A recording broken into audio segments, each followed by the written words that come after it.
उसको दूर करने के इससे भेज रहे हैं। तो ये स्टिग्मा कैसे तोड़ा जा सकता है?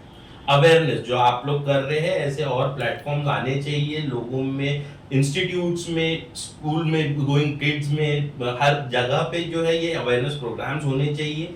मेंटल हेल्थ के बारे में बात होनी चाहिए, क्या सिम्टम्स होते हैं, किन से मिलना चाहिए, गवर्नमेंट के क्या प्रोग्राम्स चल रहे हैं ग्रास रूट लेवल्स पे, उसकी जानकारी, ये सब चीज़ें बहुत इंपॉर्टेंट हो जाती है। जी। तो जैसा कि डॉक्टर साकिब ने कहा कि अब आप आगे से ऐसा मत कीजिएगा कि मेंटल हेल्थ अगर किसी ने लिखा है, डॉक्टर ने, साइकेट्रिस्ट के पास आपको जाना है, तो ये सोच के घर मत बैठिए कि साला मेरे को, जैसा सर ने वर्ड यूज़ किया कि साला मेरे को पागल समझ रहा है, डॉक्टर को समझ में नहीं आ रहा, मेरे को पागल का डॉक्टर के पास भेज दे रहा। तो पागलपन नहीं है, वो सिर्फ 1 से लेकर 3% ही लोगों में होता है। 97% में मैं भी आपसे बात कर रहा हूँ, लेकिन हो सकता है मेरे अंदर भी कोई ना कोई ऐसा डिजीज हो, ऐसा नहीं है कि नहीं हो सकता है। मेंटल हेल्थ है जो हमारी पकड़ के बाहर होती है नॉर्मली, क्योंकि हम उसको सोच नहीं पाते, समझ नहीं पाते हैं। तो इसीलिए सबसे पहले आप किसी न किसी साइकेट्रिस्ट का से कंसल्ट करें। तो इसी के अंदर में एक चीज़ ये भी देखी जाती है कि अक्सर और बेशतर लोगों की शिकायत होती है कि उनकी याददाश्त कम होने लगी है। वो चलते चलते चीज़ें भूल जाते हैं, फ़ोन उठाते हैं और भूल जाते हैं कि किसको फ़ोन करना था। कोई काम कर रहे हैं, काम करते करते ये भूल जाते हैं कि आगे क्या करना है। तो ये भी जो पार्ट है मेंटल हेल्थ का, ये भी एंजाइटी या डिप्रेशन के ही श्रेणी या न्यूरोसाइकोसिस में ही आएगा। बिल्कुल, तो ये न्यूरोसिस में ही आएगा। कई बार क्या होता है, छोटी छोटी चीजें भूलने लगती है, ये बहुत इनिशियल सिम्टम्स होते हैं, शुरुआती जो सिम्टम्स होते हैं उसमें ये आता है कि छोटी छोटी चीजें भूल जाना। क्यों हो रहा है कि ब्रेन में इतने सारे थॉट्स चल रहे हैं, इतनी सारी दिमाग में वो चल रही है, वसवसे चल रहे हैं अलग अलग, कि जो सामने प्रेजेंट है उस पर अपना ध्यान नहीं है, सबकॉन्शियसली अपन जो चीजें उसी को सोच रहे हैं जी। इस वजह से ये छोटी छोटी चीजों को भूल जाना ये जो होने लगता है। सबकॉन्शियसली मतलब बहुत ज्यादा वर्क प्रेशर होना या लाइफ प्रेशर होना या फाइनेंशियल प्रेशर्स होना, ये सब उसके कॉजेस हो जाते हैं। टेंशन, तनाव में है, कोई बड़ा हादसा रहा है या कोई स्ट्रेसर है, किसी को पैसों का प्रॉब्लम है, कुछ है, तो दिमाग में वही चीजें चलते रहती है, वहीं पे अपना सोच है। और अब यहाँ बात कर रहा हूँ तो आप क्या बोल रहे हो, मेरा आधा रजिस्टर होगा, आधा जो है वो मिस हो जाएगा, तो इसलिए वो भूलने वाली जो चीजें वो आने लगती है। जी। तो ये बहुत कॉमन है, यहीं से वो शुरुआत होती है। अगर देखा जाए तो ये तो पहले सिम्टम्स ये होते हैं, ये यहीं से होते हैं। तो ये चीजों को कैसे, ये माइल्ड मॉडरेट की कैटेगरी में आते हैं। तो जब मेडिटेशन, योगा, एक्सरसाइजेस, थोड़ी सी डीप ब्रीदिंग, यही चीजों से अपन अपने स्ट्रेस को कम करके इससे बचा जा सकता है। ठीक है जी। दूसरी एक चीज होगी कि आप बोलोगे कि आप बोल तो रहे हो, तो मगर नॉर्मल क्या है और एबनॉर्मल क्या है, कि मतलब कौन सा इमोशन मेरा या कितने हद तक मेरे को सोचना चाहिए कि ठीक है भूल तो रहा हूं मैं, है ना, तो अब मेरे को इतने में डॉक्टर के पास चले जाना है क्या। तो उसके लिए मैं बताता हूँ कि जब तक आप अपने नॉर्मल दिनचर्या के काम कर पा रहे हैं, है ना, मतलब पारिवारिक, सामाजिक और आपका जो वर्क रिलेटेड है वो भी, है ना, मतलब प्रोफेशनली, अगर वो चीजें आप कर पा रहे हैं तब तक आपको एकदम से डॉक्टर के पास जाने की जरूरत नहीं है। बट ये तीनों में कहीं पे भी प्रॉब्लम आना चालू होता है तो डेफिनेटली आपने मेंटल हेल्थ प्रोफेशनल से मिलना चाहिए, चाहे साइकाइट्रिस्ट बोल लीजिए, साइकोलॉजिस्ट बोल लीजिए, जाके मिलिए, बैठिए, अपनी प्रॉब्लम शेयर करिए, तो उसके आपको सॉल्यूशंस वो बताएंगे। जरूरी नहीं है कि बीमारी ही हो, कई बार सिर्फ बात करने से ये चीजों का हल निकलते हैं। कई चीजें सिंपल चीजें लाइफ में इंकलकेट करने से भी आप वो चीजों में चले जाते हैं। बड़ी बड़ी बीमारी बनने से पहले अपन चले जाए तो ये बहुत इंपॉर्टेंट है। इसीलिए मेरे ख्याल से ये जो इंटरव्यू है वो काफी लोगों को हेल्प करेगा इस चीजों में। तो इसमें शॉर्टेज ऑफ स्लीपिंग भी कोई पार्ट रखती है? बिल्कुल, नींद की कमी, दोनों चीजें होती है, नींद बहुत ज्यादा आना या नींद नहीं आना या कम आना, है ना, वो चीज भी इसमें होती है। कई लोगों को नींद ही नहीं आती है, कई लोग दिन भर सो के रहते हैं, पढ़े तो पढ़े ही है, कुछ नहीं कर रहे हैं, तो स्लीप डिस्टर्बेंसेस भी इसमें दिखता है। सेम चीज खाने पीने में होता है, कई जन टेंशन में ज्यादा खाते हैं, कई जन को भूख ही नहीं लगती है ना। तो एक नॉर्मल लेवल जो है वो मेंटेन होना चाहिए, ये बहुत इंपॉर्टेंट है। दोस्तों, जो इंटरव्यू इस वक्त आप देख रहे हैं वो इंटरव्यू आपके लिए बहुत ज़्यादा इम्पोर्टेंट है। और इसी से रिलेटेड एक और जो टॉपिक है वो है स्लीपिंग डिसऑर्डर। तो स्लीपिंग डिसऑर्डर का वीडियो का डिस्क्रिप्शन बॉक्स जो है इस चैनल का, उसके अंदर हम एक लिंक रख दे रहे हैं। डॉक्टर मासूम फिरके साहब का इंटरव्यू है, दोनों एपिसोड आप देखिएगा, ताकि हो सकता है कि आपको उससे भी बहुत ज़्यादा हेल्प हो।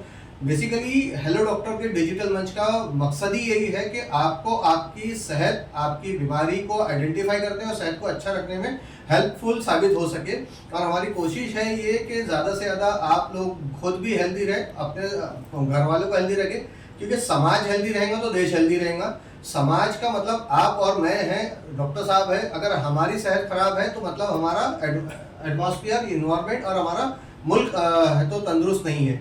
तो लिहाजा आगे बढ़ते हुए हम एक सवाल और लेते हैं डॉक्टर साहब से। डॉक्टर साहब, जैसा कि अभी आपने ये बताया कि ये सारी सिम्टम्स है ना, इसको इन्वेस्टिगेट कैसे कर पाएंगे, आइडेंटिफाई कैसे कर पाएंगे?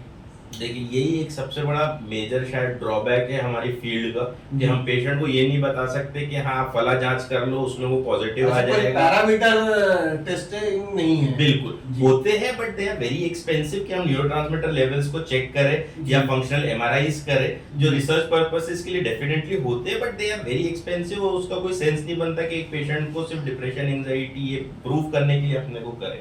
ठीक है, तो इसीलिए वो प्रॉब्लम आता है एक कि हम प्रूफ नहीं कर सकते। हाँ, साइकोलॉजिकल टेस्ट्स होते हैं, साइकोमेट्रिक एनालिसिस होती है ना, प्रोजेक्टिव टेस्ट होते हैं जो पेन पेपर के थ्रू किया जाता है, साइकोलॉजिस्ट जो होते हैं, क्लिनिकल साइकोलॉजिस्ट जो है उन लोग करते हैं, आईक्यू टेस्टिंग होती है, पर्सनालिटी टेस्टिंग होती है। तो there are psychological test pen paper जो अपन किया जा सकता है, बट हमारे इसमें वो नहीं है कि ब्लड निकाल लिया और ये चीजें वो आ गई और पैथोलॉजिकल टेस्ट कर लिए, पैथोलॉजी कर लिया, ये कर लिए। जो हम लोग एमआरआई सीटी स्कैन भी करने बोलते हैं तो वही देखने के लिए करते हैं कि भाई एक्चुअल में कोई ब्रेन में कोई ट्यूमर या कोई और बीमारी तो नहीं है, ये सिर्फ ज़हनी नफ्सी बीमारी ही है। वो देखने के लिए, रूल आउट करने के लिए हम डेफिनेटली करते हैं टेस्ट, लेकिन ये टेस्ट में ये पॉजिटिव आ जाएगा इसलिए ये बीमारी है, ये हम नहीं बोल सकते। ओके, तो मतलब उसका जितना भी टेस्टिंग होगा वो डॉक्टर के अपने आईक्यू के ऊपर ही डिपेंड करेगा। बिल्कुल, डॉक्टर की हिस्ट्री टेकिंग पे और उनके क्लिनिकल एग्जामिनेशन पे और जो सपोर्टिंग साइकोलॉजिकल टेस्ट लगते हैं उनके बेसिस पर ही डायग्नोसिस बनता है।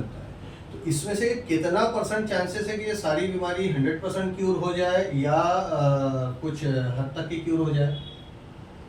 क्योर से ज्यादा मैं बोलूंगा कि अपना एम रहता है इंसान को फंक्शनल बनाना। अच्छा। जो उसका अपन ने जो बात किए थे कि सोशल, इमोशनल और साइकोलॉजिकल वेलबींग वाली जो चीजें जी। है ना, अपन उसको नॉर्मलाइज कर दे, ये अपना एम है जी। कि भाई वो अपने फैमिली का ध्यान रख सके, काम पर जा सके और एक सोशल सर्कल मेंटेन कर सके। ठीक है, तो हम क्योर के बारे से ज्यादा हम फंक्शनैलिटी पे काम करना वो करते हैं कि इंसान को हम वापस उसकी जिंदगी में नॉर्मलाइज कर दे जो उसके लिए नॉर्मल था। तो इसके लिए क्या करना होता है? अर्ली उसका आइडेंटिफिकेशन, अर्ली डॉक्टर के पास, साइकाइट्रिस्ट, मेंटल हेल्थ प्रोफेशनल के पास जाके उसका जो भी ट्रीटमेंट प्लान है उसको फॉलो करना।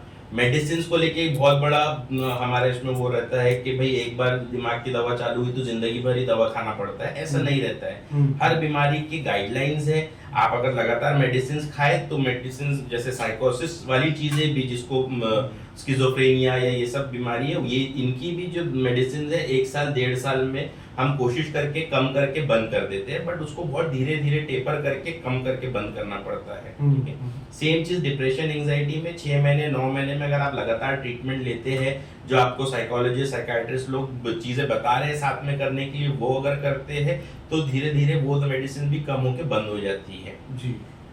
ऑलमोस्ट 70% लोगों में दवाइयां बंद होती है, कुछ 30% के आसपास में ये बीमारियां पलट के आती है जिनमें थोड़ा सा लॉन्ग टर्म ट्रीटमेंट देना पड़ता है कि जहाँ 1.5 साल 2 साल 3 साल या कभी कभी जिंदगी भर भी मेडिसिन जो है वो खानी पड़ती है। तो ये एक प्रॉब्लम वो है। आज के वक्त में कुछ चीज़ें ऐसी देखने में आ रही है कि या तो कुछ बच्चे जो है बहुत सुस्त होते हैं या कुछ बच्चे बहुत ज़्यादा एग्रेसिव होते हैं। तो ये ज़्यादा एग्रेसिवनेस या ज़्यादा सुस्ती क्या पेरेंट्स के लिए चिंता का विषय होना चाहिए?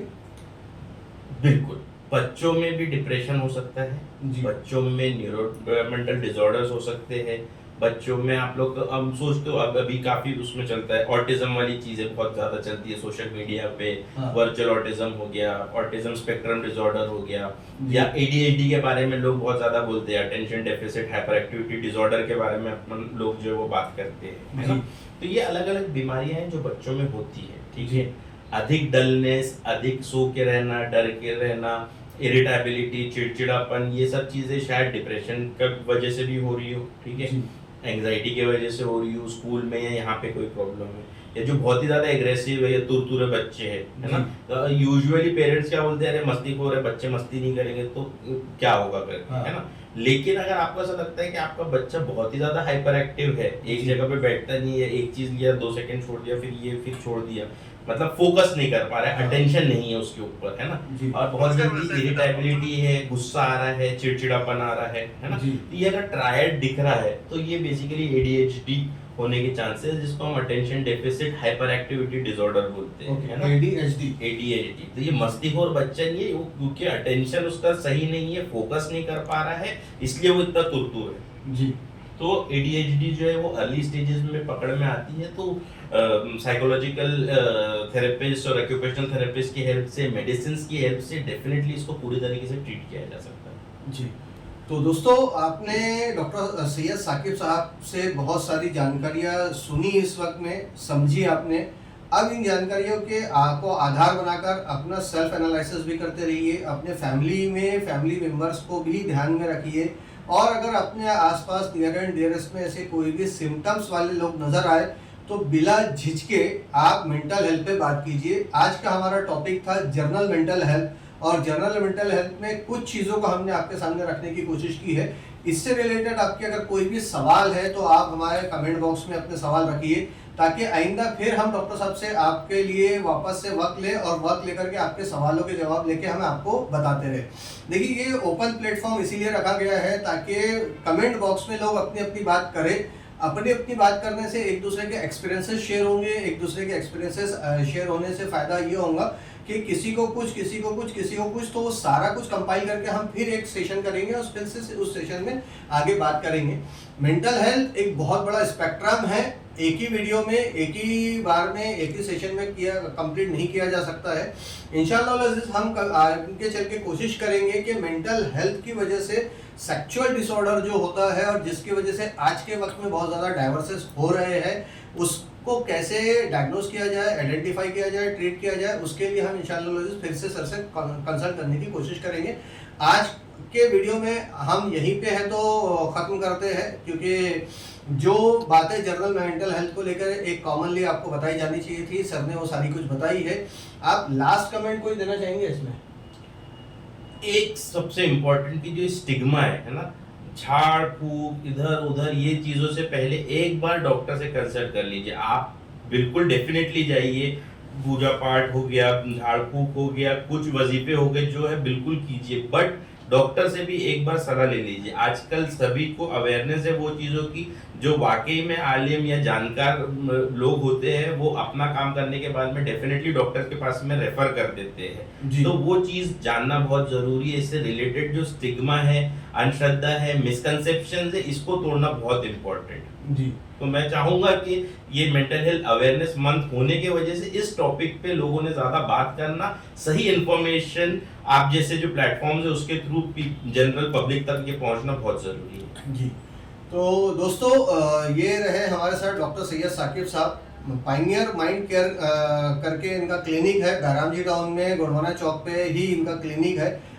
स्क्रीन पे आपने नंबर भी देखा है, उस नंबर पे आप कांटेक्ट करके सर से कंसल्ट कर सकते हैं, अपॉइंटमेंट ले सकते हैं, या टेलीफोनिकली जो भी बातचीत है वो की जा सकती है। तो दोस्तों, इंशाल्लाह फिर एक नए वीडियो में एक नए डॉक्टर के साथ हम हाजिर होंगे आपके सामने। एक नई बीमारी पे बात करेंगे, हम उन बीमारियों के बारे में जानकारी लेके आपके सामने आ रहे हैं, उन इन्वेस्टिगेशंस के बारे में बात कर रहे हैं। आप हमारे अलग अलग वीडियोस देखते रहिए, तो आपको हर एक वीडियो में हर एक चीज़ देखने मिलेंगी। जैसा कि हमने आपके साथ लिए एक वीडियो ये भी बनाया हुआ है, एक रेडियोलॉजिस्ट लेडी डॉक्टर का वीडियो है, जो कि आज के वक्त में बहुत ज़्यादा तेज़ी से ब्रेस्ट कैंसर फैल रहा है, तो उसके इन्वेस्टिगेशन, उसके टेस्ट के लिए जो मेमोग्राफी होती है उसका भी वीडियो है। चूँकि 31 मई जो है वो नो तंबाकू डे है, तो उस पर भी हम लोग काफ़ी सारी वीडियोस आपके सामने लाने जा रहे हैं इंशाल्लाह। न सिर्फ 31 मई बल्कि थ्रू आउट द ईयर, साल के 365 दिन आपके काम के ये वीडियोस है, ये डॉक्टर सब आपके सामने हाजिर हो रहे हैं, अपने बिजी लाइफ से, शेड्यूल में से टाइम निकाल रहे हैं, आप लोगों के लिए बात कर रहे हैं। तो इसका फ़ायदा उठाइए, घर बैठे फ़ायदा उठाइए, ज़्यादा से ज़्यादा अवेयरनेस, मेडिकल अवेयरनेस से फ़ायदा उठाइए, ताकि आपके टेस्ट, इन्वेस्टिगेशन, ट्रीटमेंट और मेडिसिन सब की कॉस्ट इफेक्टिविटी भी हो सके। ये हमारा मकसद भी है कि कॉस्ट इफेक्टिविटी हो सके। तो दोस्तों, इजाज़त दीजिए, तब तक के लिए अपना बहुत बहुत ख्याल रखें, सेहतमंद रहे, तंदुरुस्ती लाख नेमत है। अल्लाह रब्बुल इज़्ज़त हम सबको सेहत, अच्छी सेहत अता फरमाए, क्योंकि सेहत है तो सब कुछ है। जज़ाकल्लाह खैर, अल्लाह हाफिज़।